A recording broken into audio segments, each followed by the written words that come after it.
We're back here on Falcons Daily, day after Christmas. It is actually Kwanzaa, Harper. Today is the start of Kwanzaa, a 7-week-long celebration honoring African and African-American heritage and tradition. So happy Kwanzaa to all of you who celebrate. Hope everybody had a very Merry Christmas yesterday as well. Harper, how was your Christmas? It was great. Good. My Christmas was pretty good too.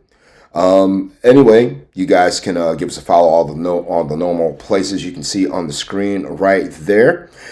Fan Arch, you see their logo right here up above the Christmas tree. Boom, Fan Arch Co. right there. FANARCHCO. That's where you can find them. I'm at Craig G Sports, CRAIG, the letter G in the word sports. Coming up here today, right now we've got lots of, it's still early in the process of game week here for the Falcons. Remember, they play on Monday night against the Rams, Harper, so the practice week has been adjusted a little bit. Instead of the Falcons practicing on Wednesday, Thursday, and Friday, they practice Thursday, Friday, and Saturday. So on Christmas Day, the Falcons did have practice before they went and spent the Christmas holiday with their families. And, let's talk about what's on the line for this game. Despite the Falcons having a record, Harper, of 6 wins and 9 losses, despite being eliminated from postseason contention, this game has a lot on the line, right? What's on the line in this game for the Falcons, for them, number one, is just holding your own on national television against potentially NFC's number 1 seed. The number one, also what's on the line here, getting a win at Mercedes-Benz Stadium right inside your own house, defending your turf. The other thing that's on the line for the Falcons, obviously outside of pride, outside of earning future contracts for yourself if you are a free agent. Again, because there's so much uncertainty surrounding the Falcons, Harper, because no one knows if Raheem Morris, the head coach, will be back next season. No one knows any of the other coaches will be back. But we do know that winning feels good. And we know that the other thing that's on the line for the Falcons in this ball game is the draft pick that they traded to the Rams. Remember, we kind of talked about that before we came on the show this morning, that the Falcons, Harper, they made a trade with the Rams, and they gave the Rams their first-round draft pick, right? So right now, Harper, if the NFL season ended today, what number would the Falcons, what number would the pick be for the Los Angeles Rams? What number would that be? 12. That's right. The Rams would be picking 12th in the NFL draft because they have the Falcons draft pick. And that's because the Falcons currently sit at 6-9. And as you can see, the teams who pick at the top of the draft are the worst teams in football. Right now, it's the New York Giants. They have a record of 2 wins and 13 losses. It's a miserable season to be a Giants fan, but they're going to end up getting the number 1 overall pick if things continue to go south. And these numbers are currently, that's according to Tankathon. That's where we got these from. But again, the Falcons, with a victory, can move themselves down into the team numbers down here. With a record of 7-9 would bring them down a little bit further. They could even move down as far as maybe 18 or 19 or 17 or 18, depending on how the season plays out. If they can win the final 2 games against the Rams and against the New Orleans Saints, the Saints right now currently are picking 8th in the NFL draft because they've had a terrible season themselves. But the Falcons right now have that on the line. They don't want the Rams to have a very high draft pick. So, again, winning feels good, and winning is going to slide the Rams down into that draft order.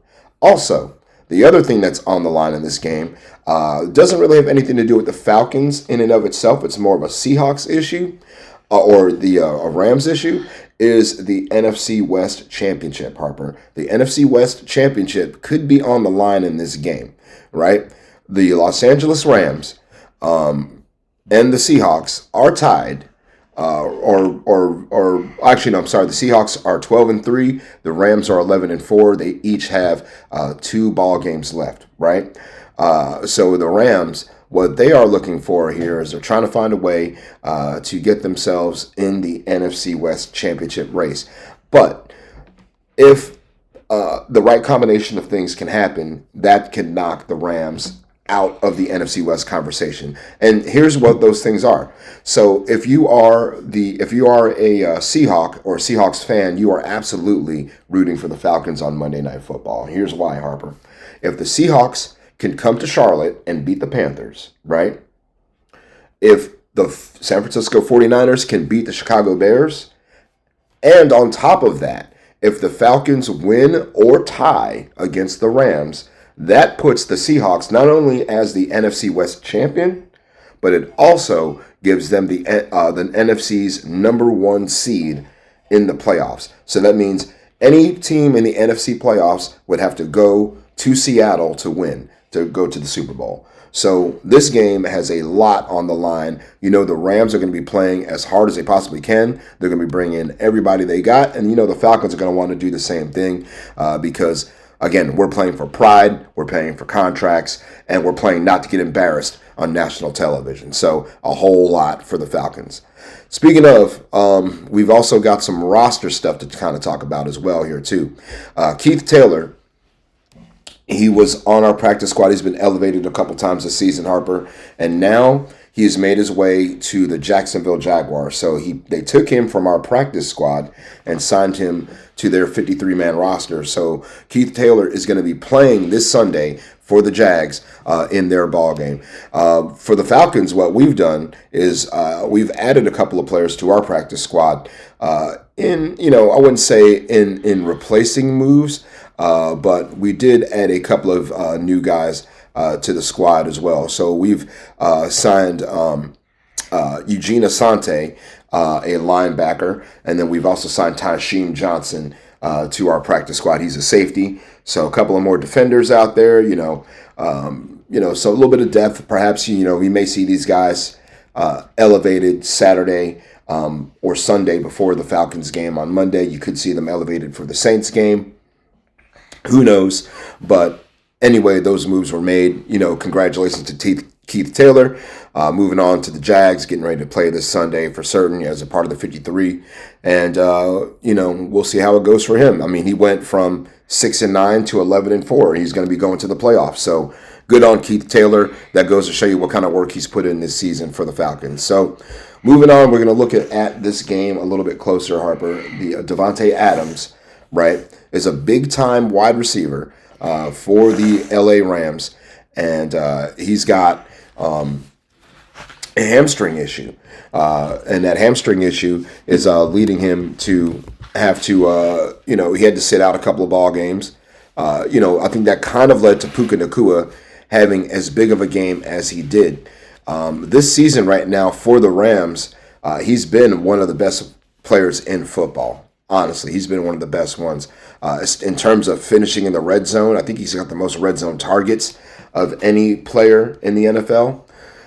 He's got 789 yards receiving. He's got 14 touchdowns already. 14 touchdowns for the Rams. And again, we will see how all of it goes, if he can suit up or not. But he did not practice on Thursday. He was one of several Rams who didn't practice for them on Thursday as well. The Falcons injury report, nowhere near as daunting. I mean, we had Drake London, who was limited. Clark Phillips coming back from injured reserve with his tricep. He was limited, as well as having an illness. So not only did he have a triceps injury, Harper, but he also was sick. That's kind of weird. So, James Pierce Jr., our leading pass rusher with 8.5 sacks. He was limited in practice with a neck injury. Tegan Cotoriano, one of our tight ends, also limited with a hammy. But again, you look at the Rams, Alaric Jackson, Braden Fisk, Kevin Dotson, Josh Wallace, and of course Davante Adams all did not practice with an assortment of injuries. So some of that could be maintenance by Sean McVay, the head coach of the Rams. Some of it could be players that we have to keep our eyes on for their depth. But either way, if Davante Adams suits up, Harper, for the Rams on Sunday, you got to pay attention to him. Anywhere number 17 for the Rams goes, you have to make sure that you put a body on him. And if you don't, it's going to be a long, long day for the Falcons defense. All right, Harper, it is time for us to end today's show. Thank all of you guys for tuning in. And Harper, go ahead and give everybody some information about how they can keep up with us. Don't forget to like and subscribe. Follow us on social media at FanArchCo. And follow my dad at Craig G Sports. Subscribe to Falcons Daily here on YouTube. Sayonara and buenos noches. See ya.